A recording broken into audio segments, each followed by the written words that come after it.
Sensation fam. Listen.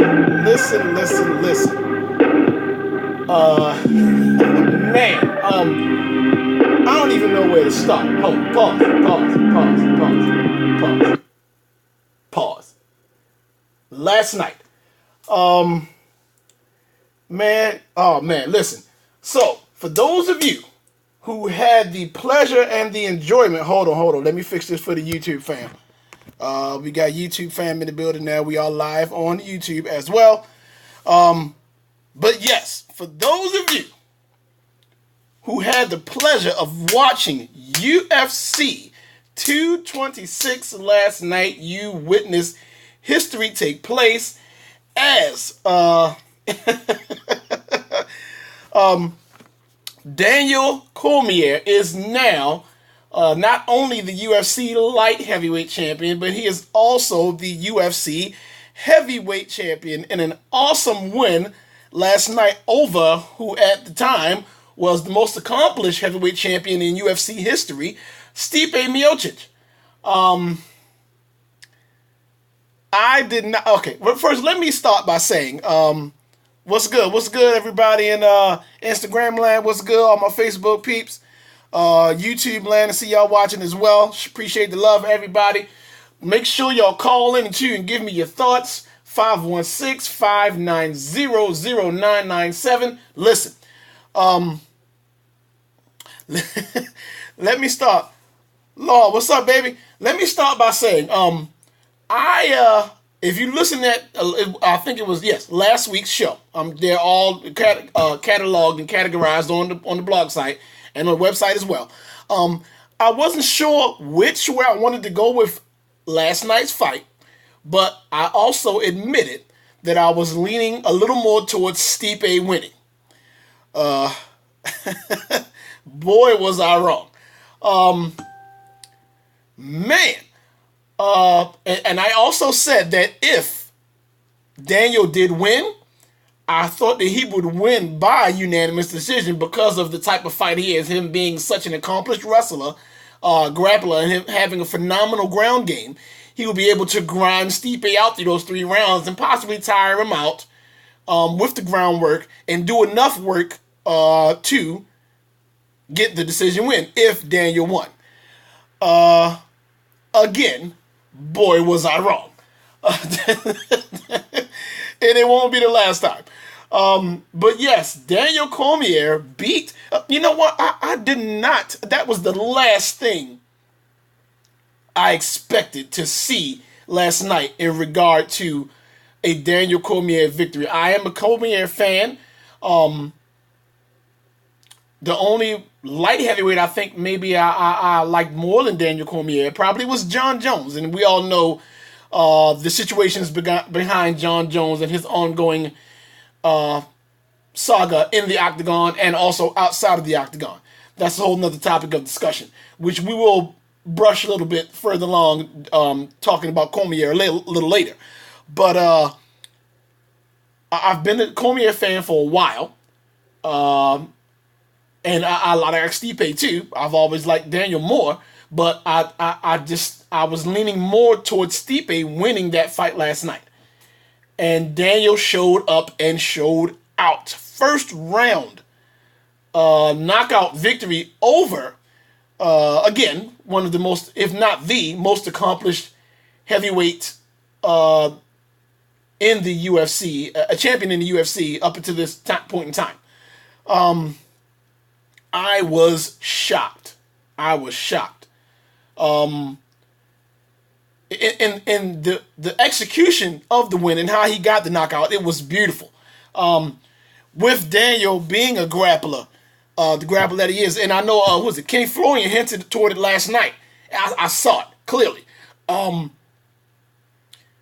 He hit Stipe with a right hook, the cross that kind of came around. And before he did that, he put his hand around Stipe's waist as if he was going to grab Stipe and pull him in. So Stipe, being as smart of a fighter as he is, he dropped his hand to protect himself from Daniel grabbing him around that lower waist area because, for those of you who are involved in the combat sports business, If a guy that has that type of wrestling and or slash grappling ability grabs you like that, 9 times out of 10, he's going to take you for a ride, which you're going to be on the not so good end of. So with him dropping his hands, he opened himself up for that shot from Daniel. Even Daniel admitting himself that, and I'm pretty sure those of you who follow Daniel and have watched Daniel for a while, Daniel is an excellent fighter in the clinch. He likes to do that up close, phone booth, dirty boxing type of fight. And he said himself that he likes to do he throws a lot of uppercuts while he's in the clinch. I see you, Lee, and I promise you I haven't forgotten you either. I know the talk me and you had. But I see you. You picked Stipe by decision. And I was leaning more towards that.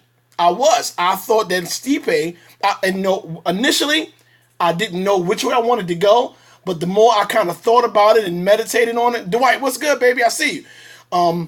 The more I thought about it, the more I let my thought process linger on as to how I thought the fight was going to take place, I started leaning more towards Stipe. And I was absolutely shocked at how that fight turned out. Not surprised that Daniel won because of how awesome a fighter he is. And those of you who follow MMA and who have followed Daniel for a while, if you've been a big Daniel fan, you know that the heavyweight division is not something that's new to Daniel. He's been a heavyweight, a successful heavyweight for quite some time before he dropped down to the light heavyweight division. I had Stipe by decision too because of grappling. I had Stipe by decision, but I wouldn't have. Well, I didn't give it to him because of his grappling, because Stipe is an awesome grappler. He's more of I looked at him as more of a 50-50 guy because I know he boxed or used to box over there. I think he's from like Cleveland. I know his family is from, I think, correct me if I'm wrong, maybe Croatia or something. As a matter of fact, let me look it up. Yeah, I got it right here. His family is native of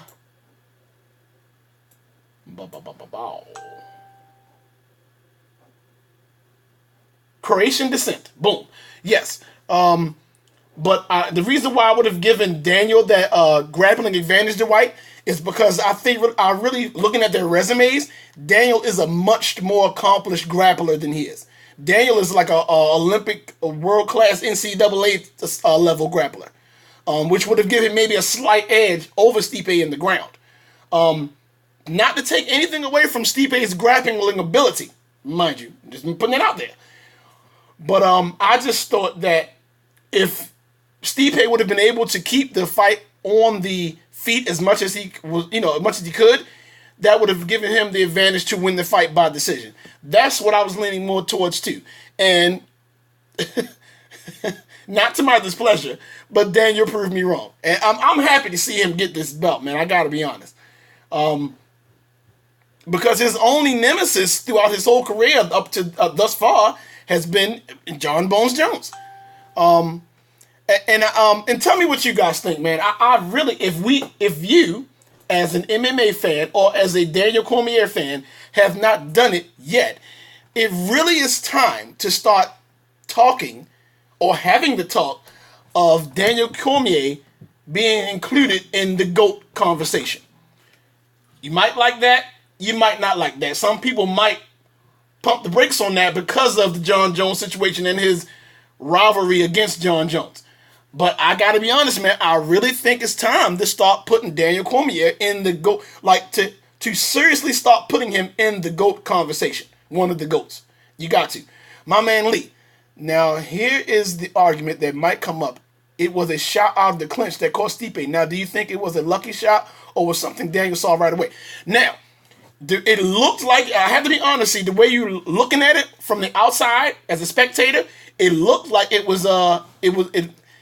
could have been lucky, but the way Daniel described it, and with just I know you've been doing this, you've been in the combat sports business for a while, Lee. And when you have a game plan put together, even from my experiences, when you see it opening, even if it looks like it might be lucky, you take it. I was saying earlier about how Daniel and even Kenny Florian, when he was talking to Mike Bisping, when they were interviewing him at the post-fight press conference, he was mapping out, and he pointed out, and I saw it clearly, how when Daniel, we just talked about how much of an accomplished grappler / wrestler he is. He put his hand on. I see your comment, Dwight. So I'll get to that in a second.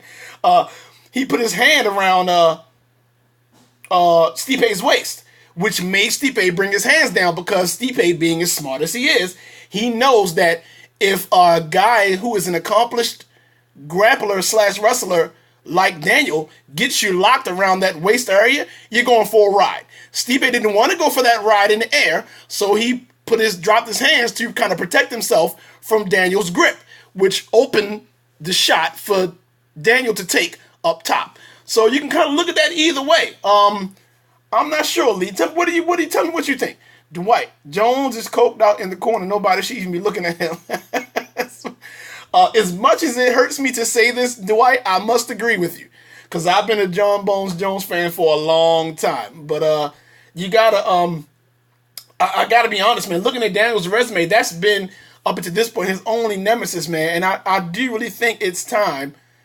It is time to start inserting Daniel Cormier into the GOAT conversation. And I'm sure that a lot of people, I don't know if just because they're fans of Johnny Bones or because they don't like Daniel, I don't know, whatever the case may be. You're going to have people who will be hesitant to put him into the GOAT conversation, be hesitant, excuse me. Where's my coffee? 1 second here. Be hesitant to put Daniel Cormier into the GOAT conversation because of the repeated losses he's had to Johnny Bones Jones. But I'm wondering if the people who feel that way or have that viewpoint of Cormier because of his losses to Jones are those same people going to put an asterisk to Johnny Bones Jones' name when they talk about his victories over Cormier. That would be my only question. And in opposition to that, I think it's time. I think it's time to put Daniel Cormier up on that MMA Mount Rushmore, so to speak. I really do.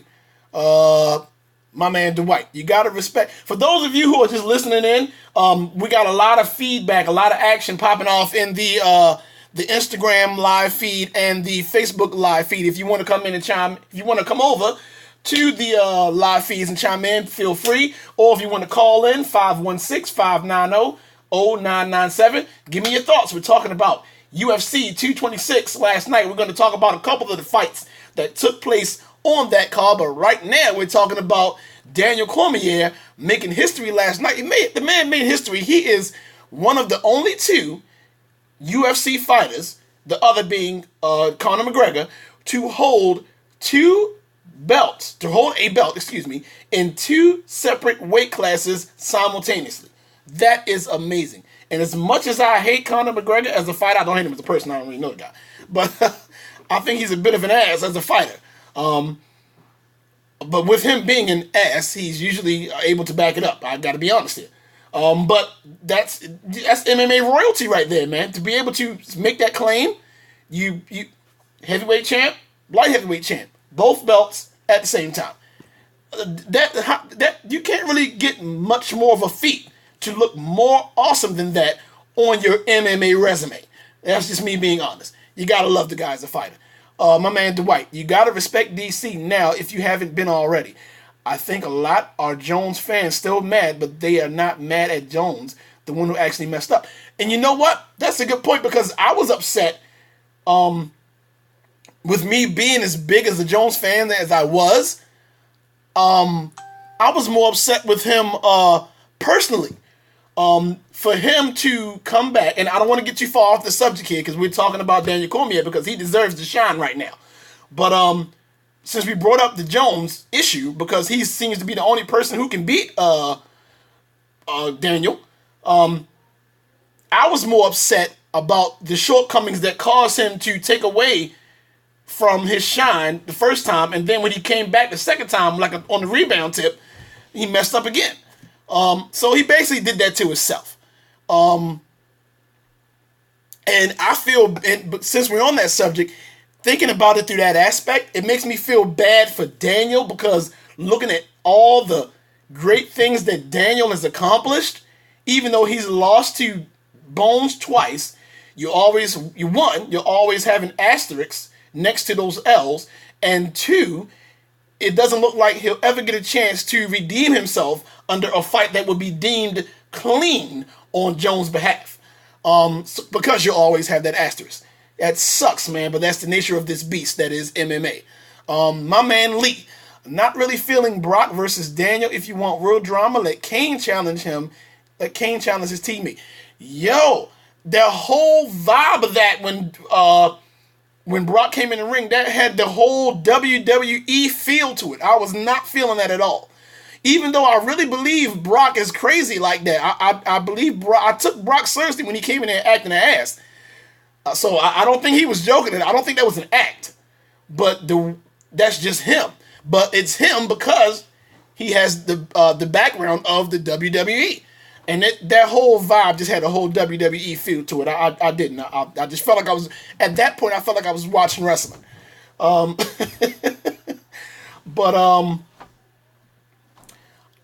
whether or not I would want to see that fight, that will be left to be determined for me. I'm kind of undecided. I need to think about that one more. I'm sure that there's a whole lot, even Daniel hinted to that as well, as far as Brock coming back. He still has a nice bit of a time period and a whole battery of tests that he has to go through in order to be cleared to fight again in regards to health, in regards to PED abuse. I'm trying to think, was there something else that he has to go through before he gets back in the octagon, referring to Brock Lesnar? I'm not sure. I do know those two things for a fact. I'm not sure. But I must admit, if we are getting a clean, healthy Brock Lesnar and Daniel beats him, that would be an awesome way to go out. Remember, Daniel set a hard date for his retirement. He said he wants to be done by March of next year, March 2019. He said he's calling it quits. So I guess the other factors involved would be how long it would take for Brock to get right and past those, get clear to come back. My man Dwight, it is. He'll have that shadow of Jones over him the whole time. And I hate that, man.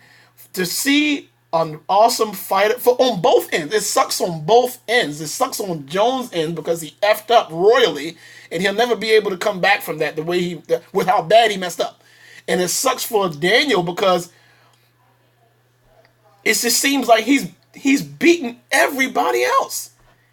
And I guess that Jones is the guy there's always one guy that seems to have someone's number. And I'm just going to assume that Jones is that guy for Daniel because nobody else can beat him. And we'll see, man. If he can just look past that, if Daniel can just look past that, and it seems as if he's just moving forward, he's putting those Jones losses in his rear view, which is probably the best thing for him to do anyway. We'll see, man. I do. But shout out to Daniel, man. That was an awesome, awesome performance. My man Lee, 2 websites have said Dana said Brock will challenge. Yeah, it was confirmed. It was confirmed last night during the post-fight interview. They were just talking with Daniel, and they came through with, the whole breaking information, news, whatever. They said that Dana confirmed that he will do his best to set up, I guess, again, with Brock going through the proper clearances to get back in the octagon.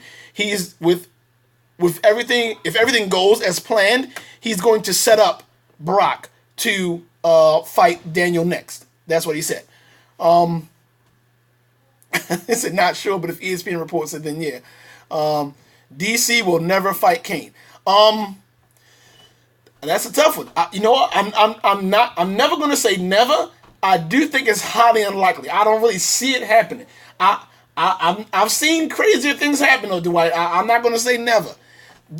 Is it unlikely? Probably not. It probably, there's a high hope, friends, man. We're talking about Daniel Cormier and Cain Velasquez. My man Sean, what's good, baby? Appreciate the love, fam. Yeah, they're homies, man. They're like, not like just for the camera, just we training together. These are like inside and outside of the octagon. Daniel Cormier and Cain Velasquez, they're like officially, they're like real homies. So the likelihood of them two fighting each other is slim to none. But be careful when you say never. Always follow the money. My man Lee. Yeah, money will make you fight anyone, especially if you have a hard date for retirement. Line them pockets. Yeah, unfortunately, you're right. But for knowing that he plans on retiring, knowing he's setting hard date, and knowing how close that both of these guys are, also knowing how big of a draw it would be for, let's say this would be the return fight for Kane, because he's been out for a minute now with like some bone spurs, like heel spurs. I forgot. He has some type of bone spur injury. I can't remember exactly where it is. I'll look it up. But he has an injury either in regard or similar to some type of bone spur somewhere in his body. So he's been out for a while, letting that heal up. So this will possibly be a return fight for him to try to get his heavyweight belt back. So it would take a lot to make the scene right, situational wise, financial wise, training partners, because they're fighting for the same, the teammates. So they would have, in my opinion, there would have to be a lot to take place. And I mean a lot for them two to fight. But paper make a lot of things that are impossible possible. I'm just gonna leave it at that. I'm sure y'all know that by now. Money tends to make the impossible possible sometimes. But again, we'll have to wait and see. I'm almost out of coffee, man. I don't take coffee breaks on this show. But yeah, I'm still in awe, man. Like last night's fight, for Daniel to beat him in the first round like that, man, it was. If someone would have told me just off the cuff, man, Daniel gonna knock him out in the first round, I would have accepted somebody telling me, and I have accepted telling me, yeah, Daniel gonna beat him, dude. Like, all right, we'll see. I can believe it's believable. Again, I was leaning more towards Stipe, but someone telling me that Daniel is gonna beat Stipe, that's believable. Somebody telling me that Daniel is gonna knock him out in the first round, hey, what kind of drugs you want? No. But nevertheless, we had what took place last night. Excuse me, guys. Wow,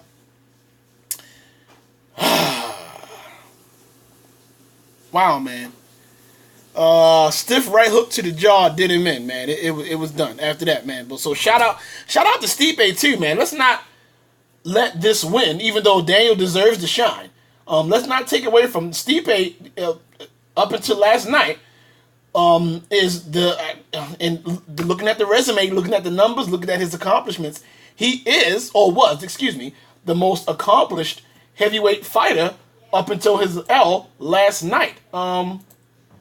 Looking at Stipe's resume, he won the heavyweight championship, beating Werdum back in May of 2016. Defended his heavyweight title successfully 3 times, which was the record. Broke the record. Okay, yeah. So he beat Overeem by KO in September of 2016. That was his first defense. We're talking about Stipe. Beat my man Junior Dos Santos by TKO in the first round May of last year. That was his second defense. Then he broke the record for his third straight defense of the heavyweight title by beating Ngannou by unanimous decision. We'll talk about him in a minute too, man. That fight against Derek Lewis last night was an abomination. So we'll talk about that in a second too. But yeah, with his win over Francis Ngannou, as my stepson calls him, One Punch Man, he was No Punch Man last night. We'll talk about that in a second. But Stipe beat him as well. So he had and Dos Santos beat him by UD back in 2014. After that loss to Dos Santos, Stipe had 6 wins straight, including his title acquisition over Fabricio, up until last night's loss to DC. So Stipe has absolutely nothing, has not one thing to hang his head about last night. I would love to see a rematch between Stipe and Daniel. But according to what I've heard so far after last night's fight, and according to the information I've seen thus far, it does not seem as if that's going to happen anytime soon.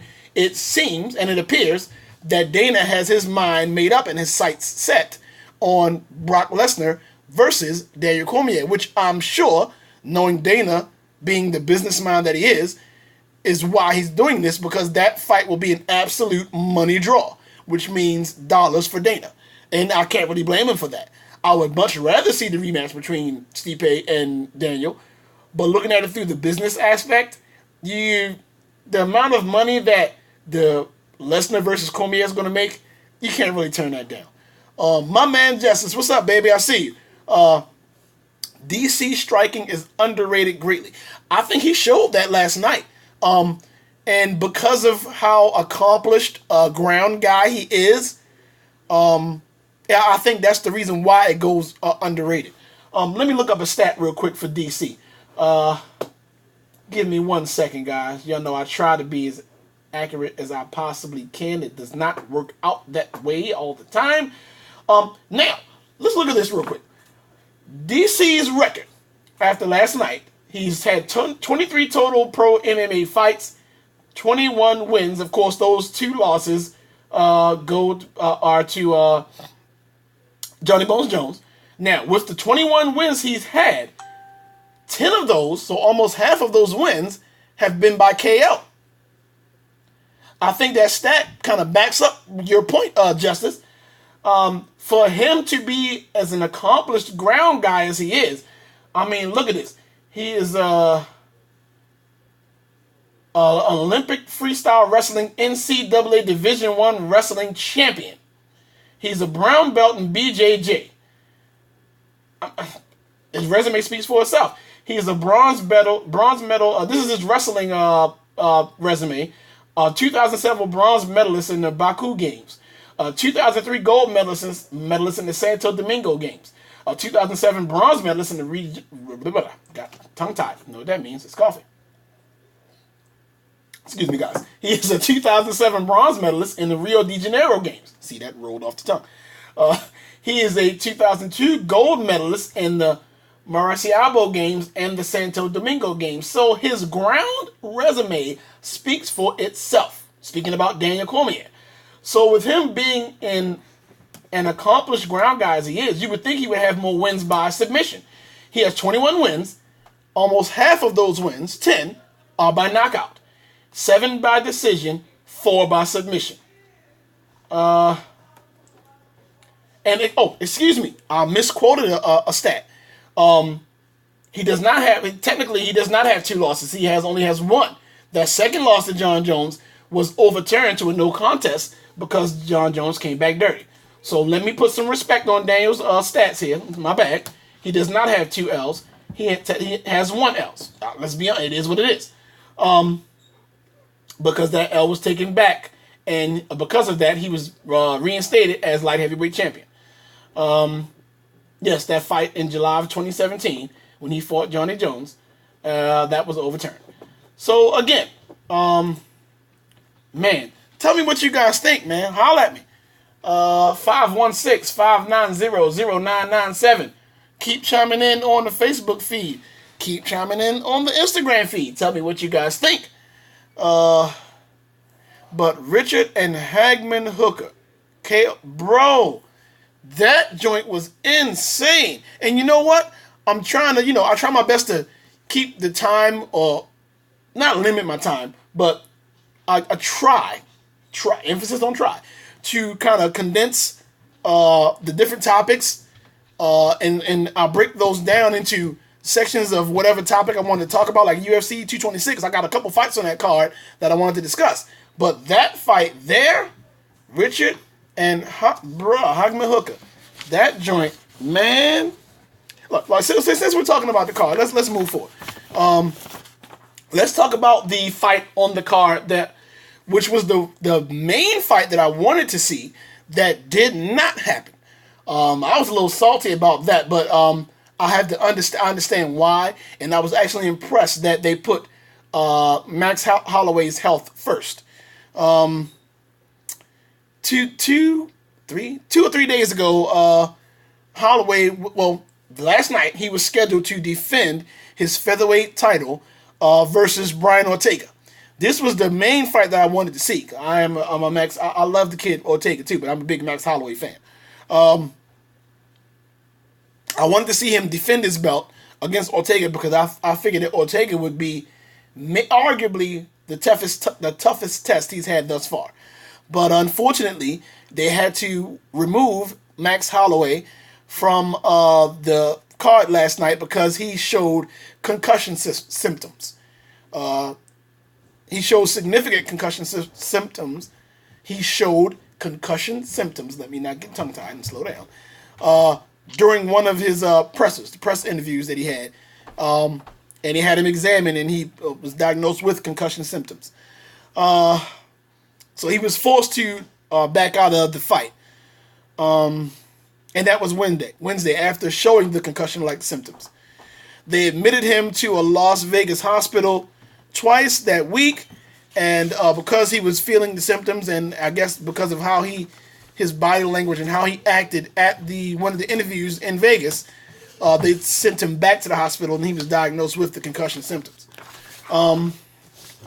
That sucks, man. But I'm glad that they had the mind to pull him away from the fight to not see him get hurt anymore, man. You know, for somebody to see him already have those type of concussion symptoms, and for him to get hurt more, that would have been a bad look for him as a fighter, and an even worse look for Dana and the UFC.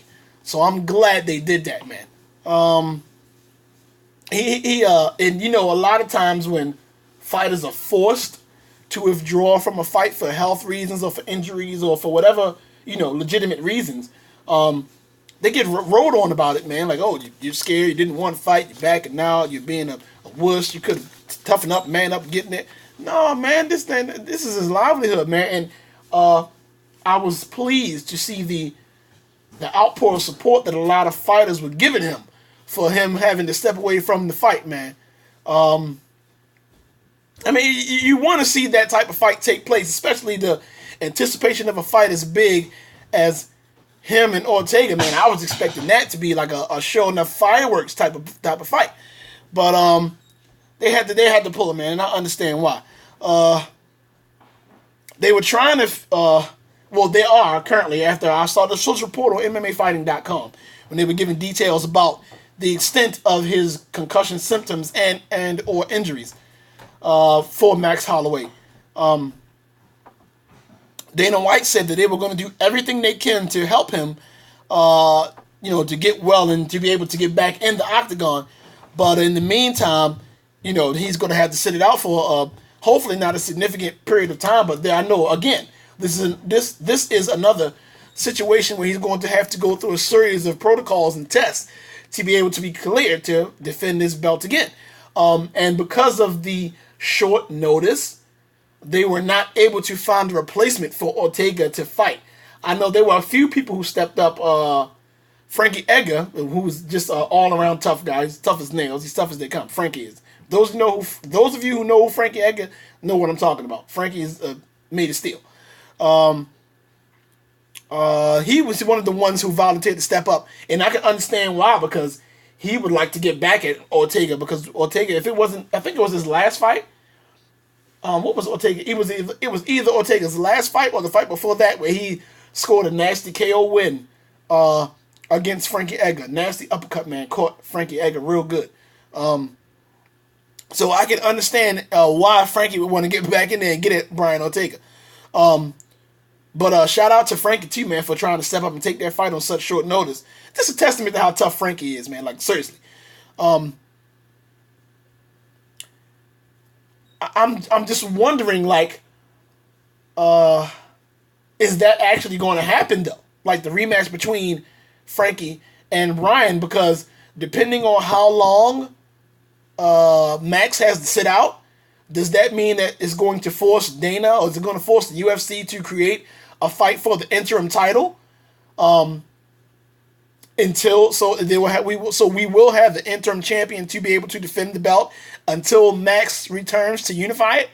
And if so, I'm sure that since Brian is the number one contender, let me confirm that UFC rankings in the featherweight division, and yes, he is. He is the number one contender. He was going up against, or was supposed to go up against Max last night, the champ. So if they do, or yeah, if the UFC does decide to go the interim route, who is it going to be to face Brian Ortega? Because is it going to be Frankie again? Now, let me go back to the rankings. Because you got Brian at number one, who was supposed to fight Max last night. So he would be one of the contestants in that interim bout. But then who would it be? Frankie? Would Frankie get that rematch? Would it be Jose Aldo, who's ranked number two? Oh, you know what? I would love to see my man. Jeremy Stephens is ranked number 4, and I do like Jeremy Stephens, but my man is at number 5, and I am a big fan of his, Cub Swanson, who has a fight coming up, I think. I'm not sure. Is it this next? It's not this coming. We have a UFC fight night coming up this Saturday, the 14th, and I have some notes for that card with me now, so I know it's not on that card, but I think it might be the following one. It could either be the following UFC fight night card, or it could be the UFC 227 card. That's the where TJ fights Cody again. TJ Dillashaw gives Cody Garbrandt his rematch. So I'm not sure which card that's on, but Cubs fights on one of those cards. So maybe, hopefully, if Cub gets a win that night, if Cub gets a win, maybe if the UFC, I'm keeping doing this ifs. If the UFC does go the interim route, maybe Cub will get a shot at Brian Ortega. Who knows? See, the thing is, Cub has lost his last 2 fights, man. He lost to Brian already, so I'm sure he would like to get a rematch to that. He lost by submission in the second round back in December of last year. Then he lost to Frankie by UD and a couple months ago in April. So Cub would love to get back in the W column after winning 4 straight. I remember he had that fight of the year in December of 2016 versus Doo Ho Choi. That fight was bananas. I'm sure he would like to get back at Max too. You know what? I just remember. I see now he's lost to Frankie twice. And he lost to Max back in April of 2015. Tease, what's up, bro? How you be, man? What's good? That's my brother, my little brother right there chiming in. Cub, man. Cub, he's sitting at 25-9 right now. This is just me probably being a fanboy for Cub. I would love to see Cub get another shot, man. But he got to get back in his W. At this, I got to be honest, with him losing those last 2 fights against Brian, who is the number 1 guy, and against Frankie, who is number 3.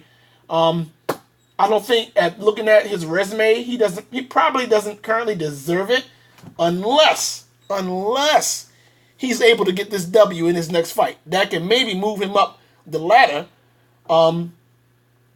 Because if they do the interim, which will be Brian Ortega against whoever, that means everybody, I'm assuming, everybody will move up 1 space. Which will put Jose at number 1, Frankie number 2, Jeremy Stephens number 3, Cub number 4.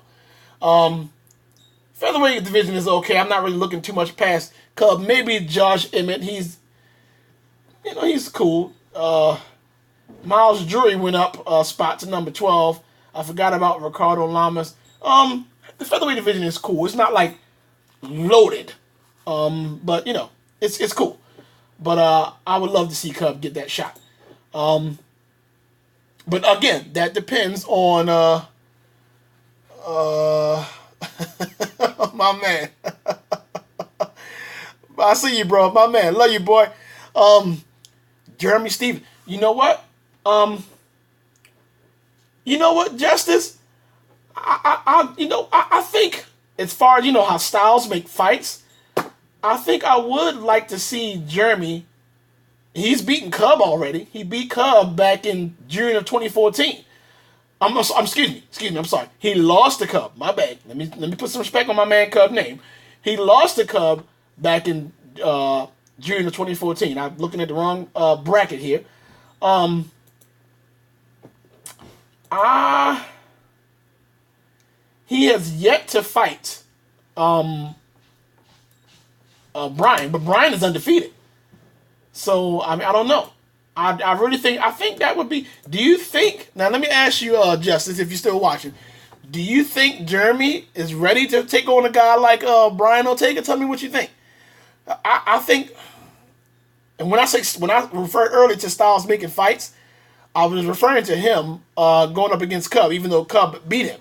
I don't know. Maybe I'm trying to think if I think Jeremy would be able to handle a guy like a Brian Ortega. I don't know. Tell me what you think, bro. But back to while I wait for my man Justice.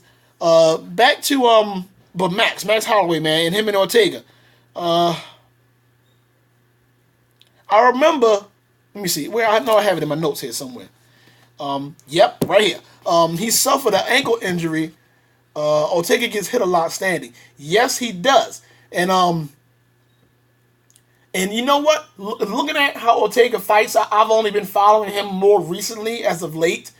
He likes to stand and bang. He likes to stand and trade, which is how he caught Frankie. Fortunately for him, he's been on the positive end of those trades and not the receiving end because he packs a lot of power, which is a dangerous way to fight. But he's undefeated, so he hasn't been on the receiving end negatively of those trades, which is why I was dying to see him go up against Max because Max likes to bang too, and that would have been a fireworks fight, which is why I was a little salty that fight was canceled, but understandably so. Jeremy does like to bang. I don't think he has the power to match banging with a Brian Ortega, though. That's just my opinion. Someone might think different. I just don't think he has that type of power to stand and bang with a Brian Ortega. Okay, I still got my daughter-in-law standing behind me like a creep. She's hovering behind me. Y'all can't see it, but I can see her in the reflection of my picture. Oh, I'm so sorry. No, it's all good, sweetie. It's all good. It's all good. I'm a creep too sometimes. It's all good. No, it's my daughter-in-law, y'all. She tripping. She's cool. She's good. She helps me out actually sometimes with the show. But let me see. My man Lee.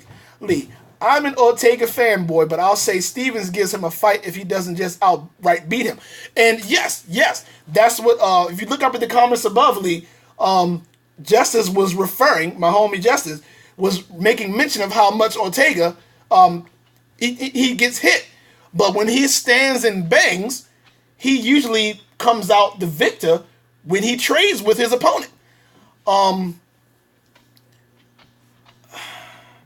I'm an Ortega fan too, but I'm more of a Holloway fanboy, so I was rooting for my man last night, Lee.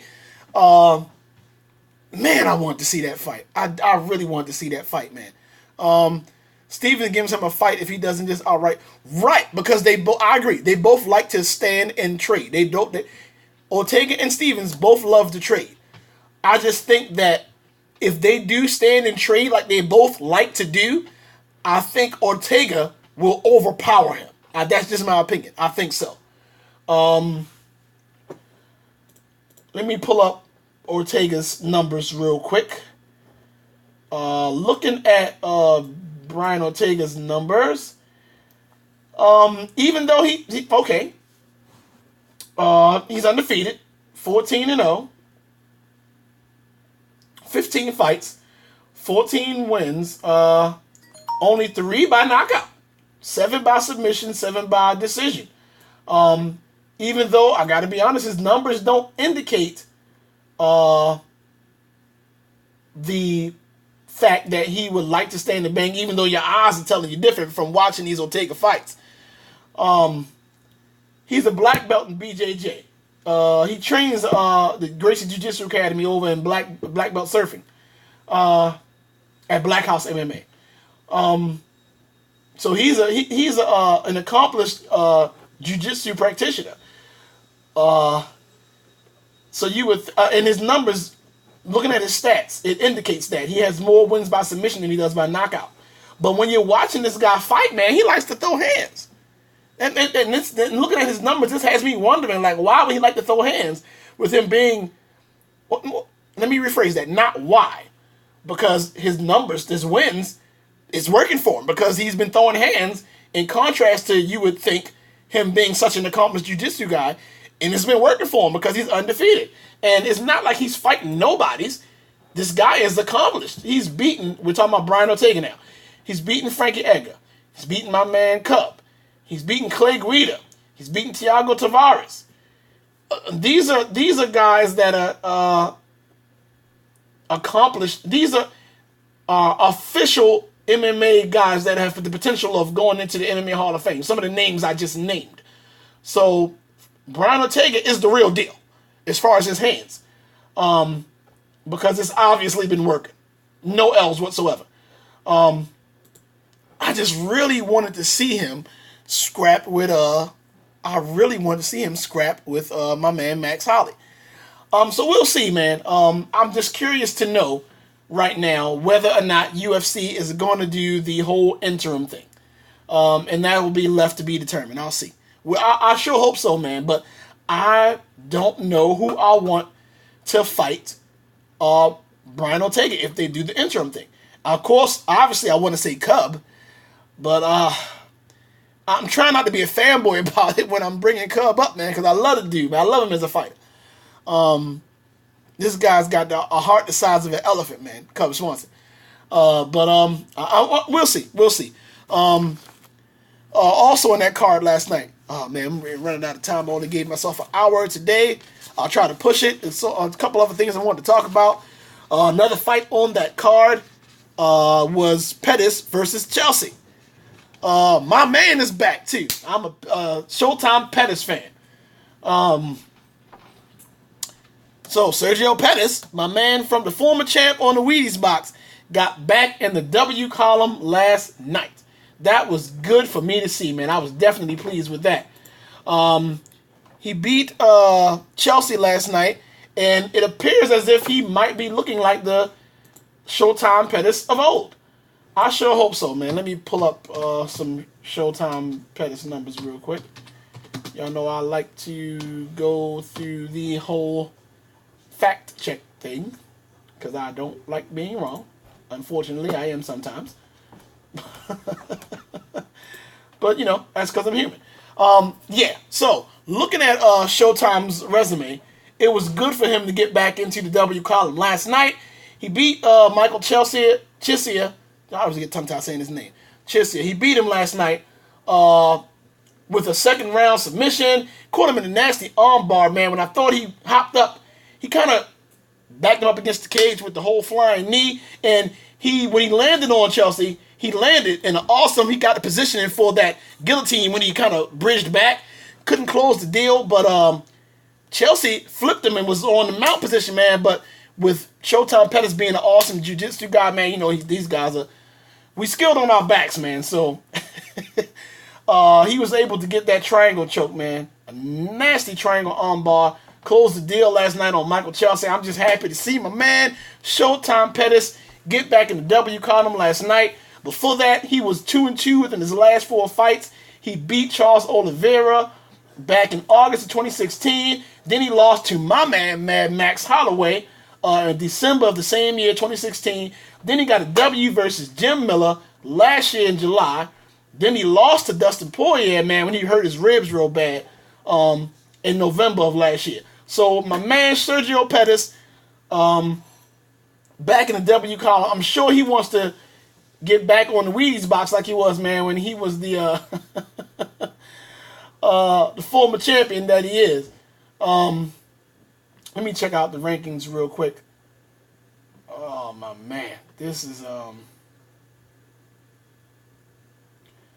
I don't think that he, see, the thing with the UFC's flyweight division, man, Demetrius Johnson is too many interim, man, Lee said too many interim belts.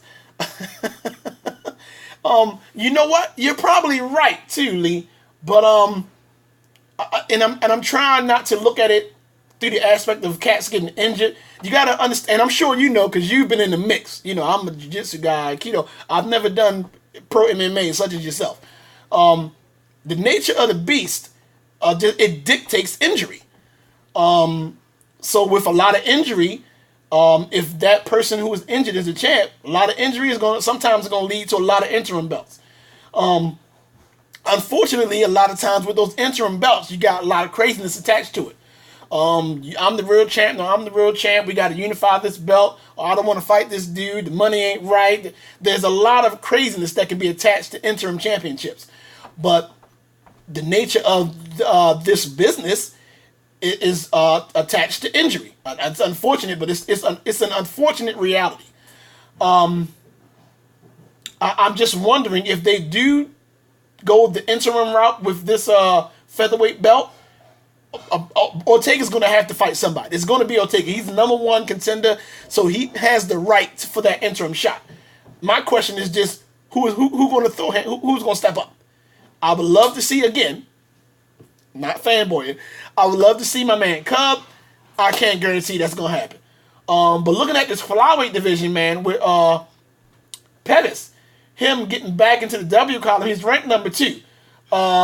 In that next card, I think it's the UFC 227 card. Whatever their next, I know. Okay, 227 is their next pay-per-view card. 226 was last night. So either 227 or 228. Demetrius is giving Cejudo a rematch. Cejudo, the Mighty Mouse Johnson, he's the flyweight champ.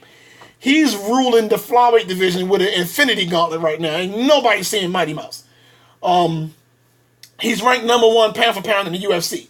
Stipe was number 2. I'm sure that's going to change after Daniel beat him last night. So Demetrius, hands down, nobody want no smoke with Mighty Mouse. Henry is the number 1 contender. He's fighting Mighty Mouse in his next fight. I'm trying to figure out which card that's going to be. Why don't I just look it up? But in the meantime, you have my man Showtime Pettis, who's ranked number 2. So my question now is that win last night going to give him an opportunity to fight whoever the winner of the Mighty Mouse versus Henry Cejudo fight is? Give me real quick. I'm going to look at their schedule and find out when Mighty Mouse is fighting Henry Cejudo. I know it's not 227. Let me see. No, that's Tuesday night. They don't have it on here. UFC Fight Night. It's not here. The Tuesday Night Contender. They don't have it on the upcoming schedule. I do know that they're fighting. They only have the next 1, 2, 3, 4, 5 fight cards, which the one the furthest away they have on their schedule is the Fight Night on FS1 on July 22nd, and they have that mixed in with the Tuesday Night Contender lineups. So they're only gonna go 5 fights ahead. I'm gonna find out which card that's on. I'm gonna let you guys know. But I do know he's giving Cejudo a rematch. So does that mean that whoever wins, which will probably be Mighty Mouse because he's beaten Cejudo already, does that mean that Pettis is gonna get another chance at the belt? I would love to see that happen as well. I'm a Showtime Pettis fan, so I would love to see that happen.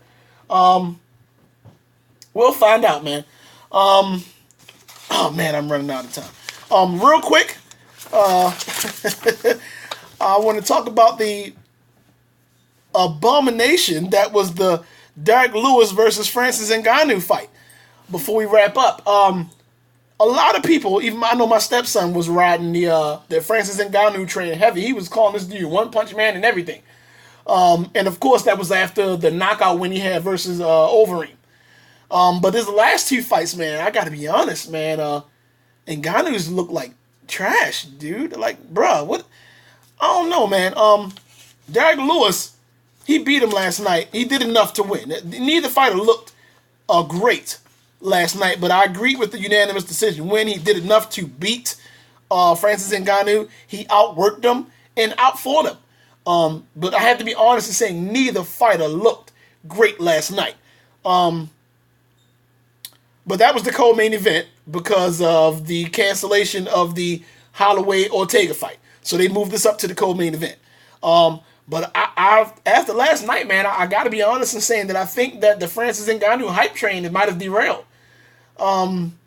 Unless he does something spectacular his next fight and gets brings the big knockouts back again. I don't know, man. My man said Lee Pope. My man Lee said, why would I want to see Henry get TKO'd again? Lee, come on, bro. I mean, I don't. I really don't. But who else other than maybe giving them a Pettis a rematch? Who else are we going to put up against Mighty Mouse? Mighty Mouse is walking around through the featherweight division with a damn Infinity Stones, man. Nobody wants smoke with this dude. Nobody. So let me say, I'm agreeing with you. I really don't want to see Henry get rocked again like he did last time. But do you have a suggestion of who else you would want to see fight Mighty Mouse, other than Mighty Mouse moving up in the division and going up to, what would that be? That would be, if Mighty Mouse moves up from the flyweight, he would go up to bantamweight and he would have to fight a TJ Dillashaw in a super fight, or go up against or Garbrandt or Dillashaw. Exactly. He move up, and he would have to move up and fight Dillashaw, or take a in a super fight, or I doubt if he would want to go with a random fight in the bantamweight to take a warm up fight against a Dominic Cruz or Asinako. I don't know. That would be the only other option, because there's nobody else in the flyweight division that's touching Mighty Mouse Johnson. I mean, he's ahead of them by like a mile. So I don't know. But yeah, man, that Ngannou fight, it was, oh no, man.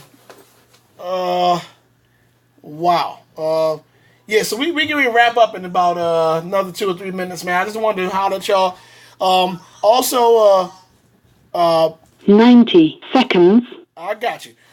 So Perry took a split decision win over Fedor last night. That was a bit of a war, but he looked good in his fight. We also have, really quick, we have the UFC fight card that's going to take place, the fight night card that's going to take place at next Friday. It will be the UFC fight night. You're going to have Sage Northcutt 60 seconds versus Sage Northcutt versus oh my goodness, Zach Artau, man. So I'm seeing Sage Northcutt's going to get back in the mix, but my man Junior Dos Santos is going to be fighting Blagoy Ivanov. He's the former World Series of Fighting heavyweight champ. He will be making his UFC debut versus Junior Dos Santos. So we'll be waiting to see that. We'll be talking about that next Sunday. I'll make sure I'll compact my notes a little more condensed next Sunday, man, because we be having a lot of stuff to talk about. My man Lee said, ain't nobody, in my opinion, doesn't count. Rather see the super fight with TJ. I would much rather see the super fight with TJ. But we got it up in the air. We're flipping the coin to see whether or not that will happen, man. I don't know if Mighty Mouse wants to move. I can't really blame him, but we'll see. But listen, I'm going to post this on the blog site, man, on the Facebook page and on the Instagram page. I definitely will holler at y'all next Sunday morning. We'll have a lot to talk about. Lee, I ain't forget you. Me and you got to link up. But until next Sunday, talk to your later, family. Holla. Appreciate the love, y'all.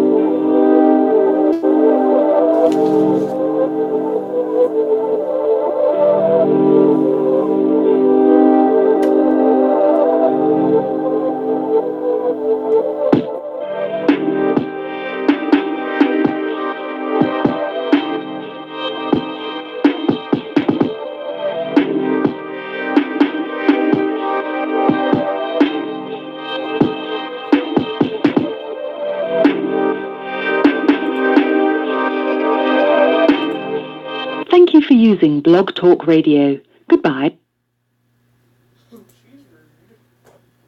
On the Blog Talk lady. Goodbye. I wasn't ready to go. Hi. You ran from me. Dooba dooba doo. Why you in your cage, man? What's wrong? He always lay in here. Like if you close the door? You get mad? No. Really? That's how you feel? And you open it, and it's like a new puppy.